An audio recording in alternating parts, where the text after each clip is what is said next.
omentum that cover the abdomen. I hadn't really felt before like it was a good fit for what we wanted to go through, but now I want to cover it before we move on to the arterial blood supply of the abdomen, which will be coming in the next video or later videos.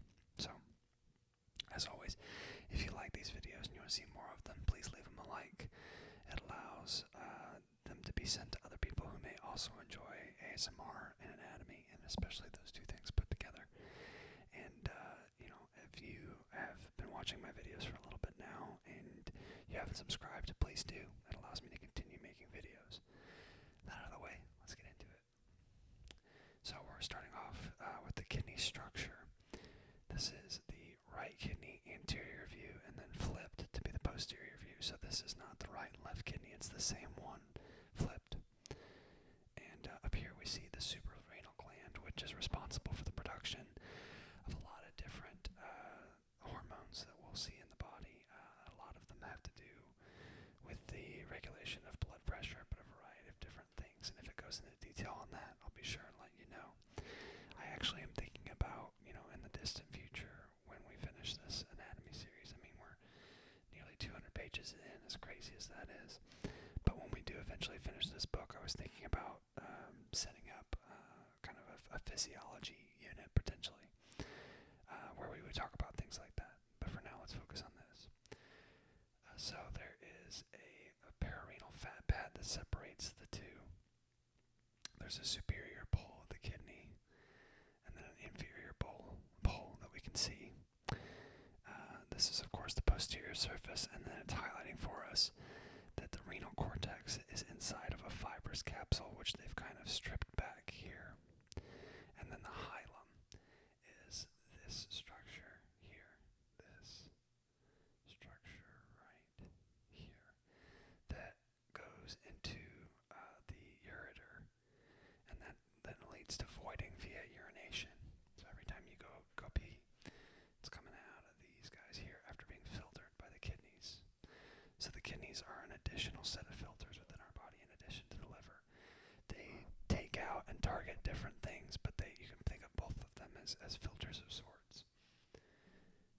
And here you can see support from the inferior suprarenal artery. Here's a medial border of the right renal artery and vein in conjunction with one another. Here's an anterior surface, lateral surface, and then again the hilum from a different orientation. Here and here. So the three of them kind of run together.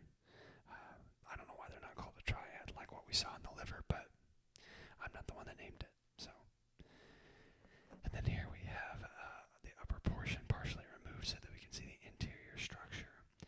Here is the renal medulla on the inside. Here are the medullary rays. And then within that, there are things called glomeruli that filter liquid over and over and over again. There's a thing called glomerular filtration rate that they can track, and it detects the level of function of your kidneys, tells you how you're doing.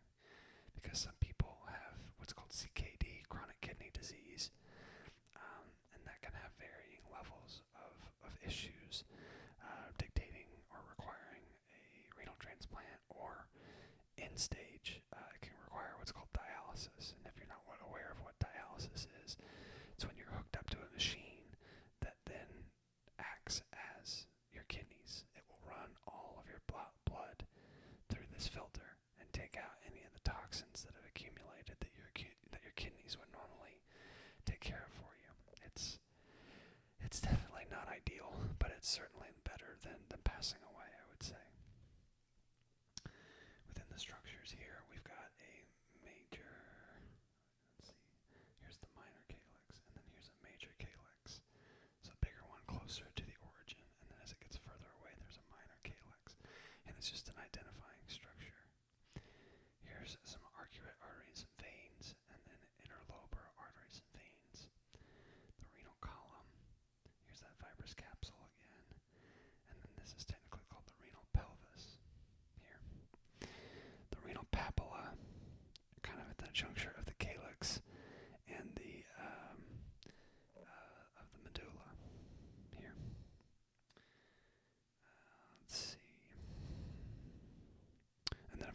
This is the ureter here that leads to urination.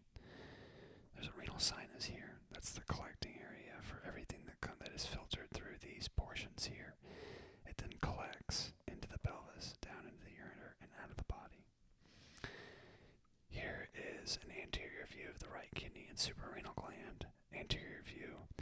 And what's been removed is the pararenal fat capsule. This guy here has been taken out just for better visualization. Here's the inferior phrenic artery and vein and superior suprarenal artery. And that is right over here. Here is the right suprarenal gland, just in general. Let's see, iliohypogastric nerve is down here, and then the ilioinguinal nerve. So just as far as this is more orienting ourselves, really, as much or more than anything. And then here's this is interesting, the right testicular, ovarian, or testicular or ovarian artery and vein, depending on what it's going to service, whether in a man or a woman. And then here is the left kidney, capsule removed again, and retracted out of the way is the pancreas. So they've got these retractors here kind of pulling it down, because otherwise the pancreas would run pretty much straight across right here. Here's your IVC, inferior vena cava, the inferior phrenic artery, the abdominal aorta, which I believe the offshoot of the renal artery is just right off of the aorta, if I remember right. Let's see here. What is this blood structure? Yeah, left renal artery and vein. You can see it branching right off of the abdominal aorta right here. Here's the bile duct going down to the duodenum, and then the pancreas is going to go to the pancreatic duct, as we covered in the previous videos. And there's the duodenum itself. Let's see, what else do we want to identify here?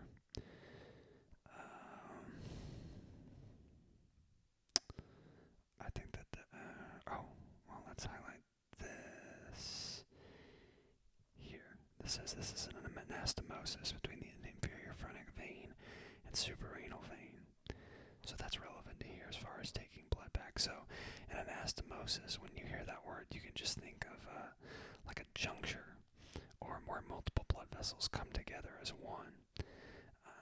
We may have talked about it a little bit before, but it's basically a juncture of multiple blood vessels coming together to serve a common function. And yeah, I think that's everything that's new that I can highlight for you all. And that's the kidneys. There you go. Now we're gonna, for those of you who like page turning, enjoy going back through some of what we've already looked at.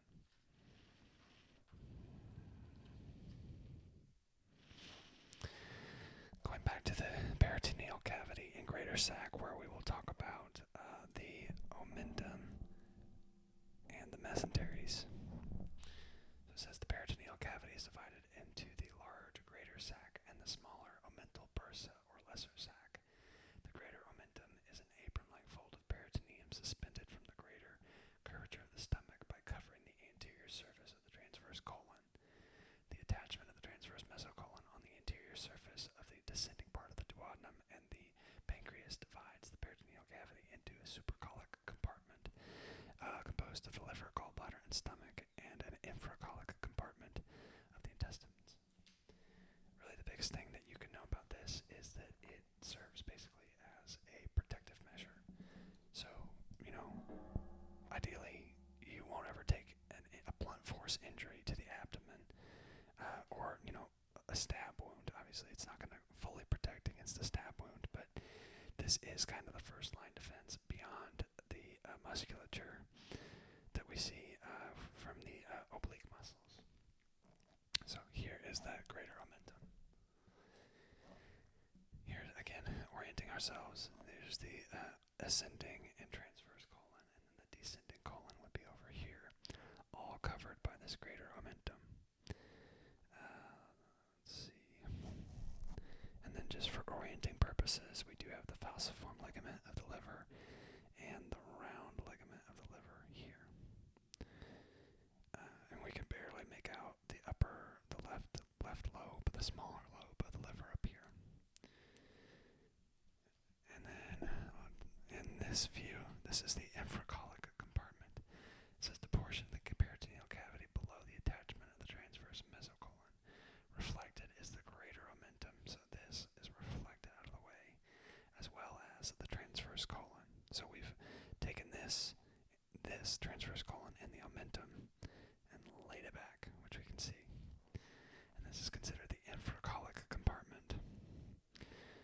And let's see, it's highlighting the jejunum here, covered by visceral peritoneum. The ascending colon, again, we can see. Not really, it's just basically, more than anything, what it's highlighting between these two pictures is this is the supracolic compartment, and this is the infracolic compartment. And then over here have the mesenteries and mesenteric recesses in the infracolic compartment. Reflected is the greater omentum, the transverse colon, and the small intestines, and the sigmoid colon is pulled up and out of the way. Just to give us more of an idea of what we're looking at here, or what's different between this one and this one. So, what do we want to highlight here now with this field of view? So we can see the sigmoid mesocolon, obviously. There, we can see intersigmoidal recesses, which is not something we've been able to see before. It's highlighting the obliques here. Here is the retrocecal recess. So behind the cecum, and there's a little space. And then here's the lateral umbilical fold with inferior epigastric arteries and veins inside of it. And then another recess here, inferior ileocecal recess. And then here down in D is the location of the mesenteric sites of connection to the abdominal wall. So the transverse mesocolon connects to this line here. So the transverse mesocolon here correspondingly connects to the abdominal wall. And then the mesentery connects here kind of on a lateral line. And then the sigmoid mesocolon, basically where it's at, connects on a little squiggly line like that right there. Here's the omental bursa, or lesser sac. It says that this is the portion of the peritoneal cavity behind the stomach and the lesser omentum, a double-layered peritoneal structure connecting the lesser curvature of the stomach and the proximal part of the duodenum to the liver. The omental bursa communicates with the greater sac via the omental or epiploic foramen, located posterior to the free edge of the lesser omentum. So here's the interior view. The omental bursa, or lesser sac, is the portion of the peritoneal cavity located behind the lesser omentum in the stomach. So boundaries of the omental bursa here. And then the posterior wall of the omental bursa. So looking at it from the front, and then looking at the back of it. So we've obviously got a few things resected out of the way, like the liver, that we wouldn't have line of sight on the back of it over here. So it's basically an empty space that they've given a name to. But it's important because it could be a site of intra-abdominal bleeding, internal bleeding, or if you see anything in that space that's not supposed to be, you know something's up. It can send up red flags. So here's a sagittal section or a cross section here. So we've taken the person's body. This is the front.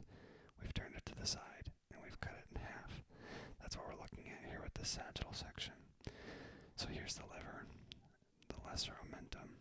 The omental bursa is in here, right in this space, right in front of the pancreas. Here's the duodenum and the stomach here. So it's kind of just a little pocket under the liver, behind the stomach, and in front of the pancreas. If that's probably the easiest and simplest way to explain it. Then here's a transverse section looking up from below. Again, below the liver, behind the stomach, and above the pancreas, which we wouldn't have line of sight if they went. It's kind of between. It's kind of, well, basically the cross section they took is right here.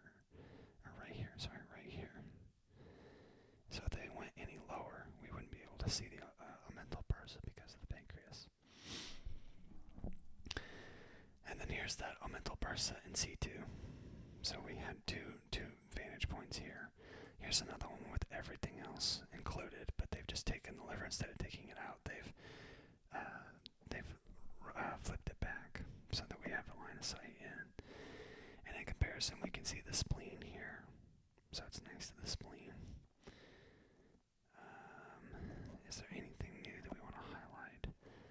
Here is the vestibule of the Omental bursa. So just think like the biggest portion there. That's what that's telling us.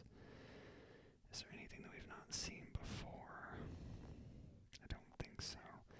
There's a phrenicocolic ligament, which is not something we've covered yet, but they just have it highlighted here. Middle colic arteries and veins, which is kind of cool to see running on top of here. The transverse colon giving it the blood supply. Yeah, I think that's everything. So here are the boundaries of the Omental bursa. The anterior boundary is the lesser omentum and the gastrocolic ligament. The inferior border is the transverse mesocolon. The superior border is the liver, which again, below the liver. So anterior, inferior in the back, or inferior at the bottom, excuse me. Superior at the top is the liver. Posterior is the pancreas, which this makes sense. The pancreas, the abdominal aorta, the celiac trunk, splenic arteries and veins, gastrosplenic fold, left suprarenal gland, and left kidney are all borders posteriorly.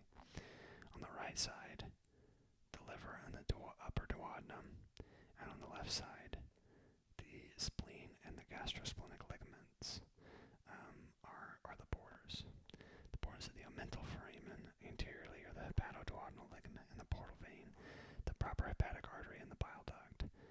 The inferior border is the duodenum. Posterior border is the inferior vena cava and the diaphragm. And then the superior border is the liver, or the caudate lobe of the liver. And let me see. I think that pretty much brings us up to speed on what we wanted to cover. Because that brings us back to the stomach, which is where we started the last several organ systems that we've covered. So I think this is a good place to stop, because next up will be the arteries of the abdomen. So the vascular supply of the abdomen, which I'm excited to get to. There's a lot that happens here. You can see just coming off of the abdominal aorta, so basically here's the diaphragm, everything that's below it, down to this bifurcation is very important. So excited to get into with you in the next video. But for now, thank you for watching. I always appreciate those of you who take the time to come and hang out with me for a little bit.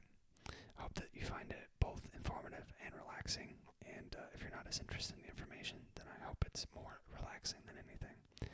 I appreciate you all. Hope you have a great rest of your day, and I will see you soon.